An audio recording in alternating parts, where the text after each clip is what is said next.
ইউনূস আলাইহিস সালাম যখন মাছের পেটে ছিলেন, আল্লাহ তাকে একটা পরীক্ষায় ফেললেন, মাছি তাকে গিলে ফেলল।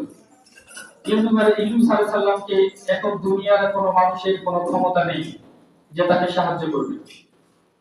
দুনিয়ার কোনো মানুষের কোনো শক্তি নেই, সামর্থ্য নেই ইউনূস আলাইহিস সালামকে বিপদ থেকে রক্ষা করবে। ইউনূস আলাইহিস সালাম দোয়া করছেন, লা ইলাহা ইল্লা আনতা সুবহানাকা ইন্নী কুনতু মিনাজ জালিমিন। আল্লাহ, তুমি ছাড়া কোনো ইলাহ নেই, সুবহানাকা, তুমি পুত পবিত্র, ইন্নী কুনতু মিনাজ জালিমিন, আসলে আমি জালিমদের অন্তর্ভুক্ত ছিলাম, তুমি ছাড়া কোনো ইলাহ নেই। এই দোয়াটা করছেন। এখন এই দোয়াটা আমাদের সমাজে কি দোয়া নামে পরিচিত? বড় দোয়া। এটা হচ্ছে বড় দোয়া নামে পরিচিত। কতবার করতে হয়? 16 লক্ষ বার। 16 লক্ষ বার করলে আল্লাহ বিপদ থেকে মুক্তি দেয়, এটা আমরা বলি। এটা পড়ার পদ্ধতিটা কি?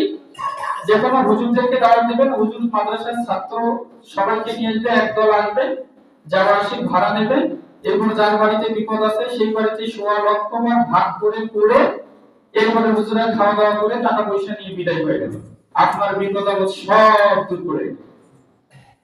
এই পদ্ধতিগুলো সম্পূর্ণ ভুল। বিপদে পড়েছেন আপনি একাই দোয়া করুন। ইউনূস আলাইহিস সালাম কি মানুষদেরকে সাথে নিয়েছিলেন যে আসো আমরা দোয়া করি? আমি বিপদে পড়েছি, আমার জন্য একটু দোয়া করেন তো, সবাই কি সাথে নিয়েছিলেন? না। ইউনূস আলাইহিস সালাম একাই দোয়া করেছেন, লা ইলাহা ইল্লা আনতা সুবহানাকা ইন্নী কুনতু মিনাজ জালিমিন, দোয়া করেছিলেন।